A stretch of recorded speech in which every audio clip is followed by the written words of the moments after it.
오늘은 장비 아이템에 대해 알아보도록 합시다. 바람의 나라에서 전투력은 매우 중요합니다. 그 이유는 첫째, 레이드 입장이 전투력을 기준으로 나뉘기 때문이고, 둘째, 환수 시스템 때문입니다. 환수는 전투력이 8만, 10만이 되었을 때 추가로 등록할 수 있으며, 이동 속도 증가와 환수 자체의 능력치, 환수 장비를 통해 캐릭터의 기본 스펙을 크게 올려줍니다. 또한 전투력을 상승시키는 핵심 요소인 연마 시스템이 추가되면서 바람의 나라 장비는 크게 5가지로 분류됩니다. 중국, 일본, 환웅, 파괴, 용 순서로 장비를 맞춰 나가는 것이 일반적입니다. 기본적인 장비 세팅 가이드. 바람을 처음 시작한 유저라면 손쉽게 가이드를 통해 6차를 달성할 수 있습니다. 그리고 700레벨을 바라보면서 장비를 맞추게 됩니다. 장비를 맞추는 것 자체가 RPG의 재미 중 하나이기 때문에 과금을 고려할 수 있습니다. 일단 본인이 어느 방향으로 갈지 고민을 하는 게 좋습니다. 최근 패치로 인해 방어도 무시가 많은 너프를 받았지만, 제 부캐릭터들의 기준으로 방어도 무시는 같은 수치 정도의 템구성을 기준으로 했을 경우 방어구 관통보다 좋은 효율을 보였지만, 이후 몬스터의 방어도 상승으로 인해 수치가 높아졌을 때는 방어구 관통이 더욱 좋은 효율을 보여주었습니다. 그러므로 처음에 템구성을 하실 때는 일단 고민을 하시는 게 좋습니다. 만약 본인이 무자본 저자본이라면 방어도 무시로, 중자본, 고자본이라면 방어구 관통으로 가는 게 더 효율적이라고 할 수 있겠습니다. 방어도 무시와 방어구 관통은 앞서 말씀드린 것처럼 차이가 있습니다.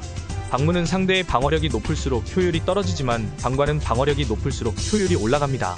그러므로 가격면에서도 차이가 나고, 초반에는 방어도 무시가 효율을 보이지만 후반으로 갈수록 방어구 관통이 효율을 보이게 됩니다. 방어도 무시의 트리는 중국, 환웅 순으로 본인이 생각하는 자본에 따라 구성해 주시는 게 좋고, 방어구 관통 트리는 일본, 용 순으로 구성하게 됩니다. 이렇게 본인의 자본에 따라 구성이 되며, 파괴의 경우 현재 바람의 나라에서는 많은 인원들이 갈아타고 있는 시점이기에 지금 현재로서는 트리에 넣지 않았습니다. 이렇게 아이템을 맞추는 방향은 크게 단기적인 접근과 장기적인 접근으로 나뉩니다. 단기적 세팅, 당장의 전투력을 빠르게 올리는 방식이며, 전투력 상승이 빠르고 높은 레이드 입장 가능하고 직접 레이드를 돌 수 있어 추가 수익 발생합니다. 단점, 연마 및 각인된 장비를 되팔 때 손해가 큽니다. 장기적 세팅, 낮은 전투력으로 시작하지만 점진적으로 성장합니다. 베이스 아이템을 갖춘 후 점진적 업그레이드 가능하고, 매몰 비용이 적고 투자 대비 효율이 높습니다. 단점, 초반 전투력이 낮아 레이드 참여가 어려울 수 있습니다. 바람의 나라에서 강함을 결정짓는 요소는 장비뿐만 아니라 돋보기 옵션도 매우 중요합니다. 황금 돋보기 초기에는 전투력 증가용으로 저렴한 가격 100에서 1000만 전 아이템을 사용, 이후 스펙업이 필요할 경우 높은 방관 단일 옵션 또는 높은 방무 단일 옵션으로 변경 추천하며, 더 좋은 아이템의 경우엔 듀얼, 트리플로 넘어가게 됩니다. 유효 옵션은 본인이 PVE를 진행하거나 PVP를 진행할 때 달라지지만, 가장 선호하는 돋보기는 방어구 관통 혹은 방어도 무시, 공격력 증가, 마법 치명입니다. 이 돋보기를 줄여서 방공마라고 합니다. 돋보기의 경우 캐시를 통해서도 얻을 수 있지만, 바람모험 이벤트, 주간 컨텐츠인 도전 천하제일 등에서도 얻을 수 있으며, 도전 천하제일의 경우 위에 태그한 영상을 참고하시면 좋을 것 같습니다. 본인이 가지고 있는 템의 고유 능력치를 사용할 때마다 제일 높은 수치로 바꿔주기에, 본인이 가지고 있는 아이템의 돋보기가 원하는 것이어도 고유 능력치를 올려주기 위해 돌리는 경우도 있습니다. 자, 이번엔 각인 시스템에 대해 알아보도록 하겠습니다. 각인의 경우에는 앞에 돋보기를 설명할 때처럼 위에 링크를 확인하셔 앞귀문을 보시면 손쉽게 알 수 있습니다. 앞귀문 시스템을 통해서 각인을 쉽게 만들 수 있고, 또한 강화를 할 수 있습니다. 또는 거래소에서 검색하여 구매하는 방법이 있습니다. 본인이 방관, 방무인지에 따라 다르게 구매를 하며, 방관의 경우 갑옷에는 각인을 할 수 없으므로 방관 트리를 가시는 분들은 방어도나 방어도 무시를 가는 형식을 취합니다. 비격수인 도사나 마도사의 경우엔 직타 저항을 가는 경우가 있는데, 이 경우는 PVP를 위한 탱도사 탱마도사 트리입니다. 장비 제작과 강화 시스템. 장비를 제작하고 강화하기 위해서는 제작 재료 교환권과 강화 재료 교환권을 모아야 합니다. 레이드와 천재의 공명 시스템.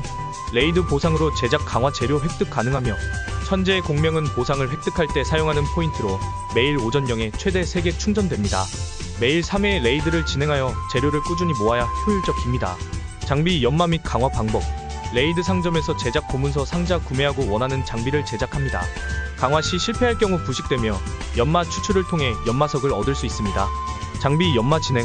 연마석을 가지고 장비의 연마를 진행할 수 있습니다.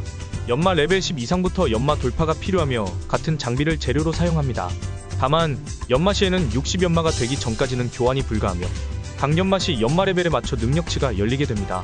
물음표로 되어 있는 연마 부분은 랜덤하게 각 능력치가 배분되며, 교환이 가능하려면 60연마 이후 재연마를 통해 다시 판매가 가능합니다. 재연마의 경우 해당 장비와 같은 종류의 연마석이 300개 필요하며 1천만 점 필요합니다. 무자본 저자본 기준 중국 장비나 일본 장비 추천하며 육성 장비 착용 추천합니다. 이유는 60연마가 가능하고 재연마 후 아이템 교환 가능하기 때문입니다. 신수 유물의 경우 신수의 유적 시스템을 통해 할 수 있으며 이것도 위의 링크를 통해 어떤 형식으로 진행하는지 알 수 있습니다. 또한 환수 아이템도 위의 링크를 통해 어떤 형식으로 맞출 수 있는지 알 수 있습니다. 환수 돋보기의 경우 주간 컨텐츠인 스사노오와 모험 이벤트 등에서도 얻을 수 있으니 참고하시면 좋을 것 같습니다. 그리고 생산 강화와 강화석 강화가 있는데 이것은 추후에 업데이트 후 위에 링크를 남겨 여러분들이 보실 수 있도록 하겠습니다. 그럼 이제 저자본의 템 세팅 구성을 보겠습니다. 무기, 갑옷, 반지망토, 중국 아이템 육성을 구매하거나 직접 만든 후 40에서 60연마 진행, 황금 돋보기, 바람모험 이벤트, 주간 컨텐츠 도전천하제의를 통해 황금 돋보기를 바꿔주거나 100만전에서 1000만전 사이의 전투력이 높은 돋보기를 사용하다가 일정 금액이 모여 돛을 바꿔도 되는 경우 돈을 써서 단일 유효도로 변경했다가 점차 유효도로 변경, 각인, 악귀문을 통해서 각인을 업그레이드하거나 저자본용 각인을 구매하다가 업그레이드하는 형식을 취함. 신수 유물, 명경투구 무기, 갑옷 장갑, 보조 순서로 업그레이드 진행. 55331 구성 후 장갑은 3성에서 4성 그리고 5성 순으로 업그레이드. 8차 이후 욕심이 생기면 77775533 구성으로 스펙업.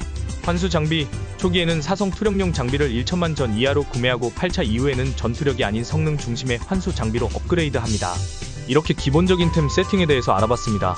많은 컨텐츠가 있지만 지금의 바람이 나라는 예전보다는 직접 아이템을 파밍하고 만들면서 무자본으로도 진행할 수 있도록 많이 바뀌고 있고 유저들을 위한 패치를 많이 진행하고 있습니다.